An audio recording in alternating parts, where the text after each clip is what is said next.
سلام و عرض احترام خدمت شما هموطنان عزیز و دوستان گرامی. امید که صحتمند باشید.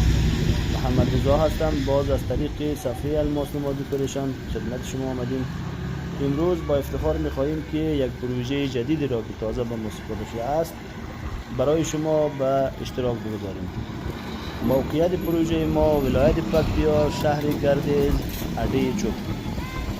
دوستان عزیز، در این پروژه کارهایی را که ما انجام میدهیم از قبیل فلز کاری، الکوبان کاری، برق کشی، لوح‌های برجسته به طور دقیق و معیاری و با کیفیت بالا انجام میدهیم.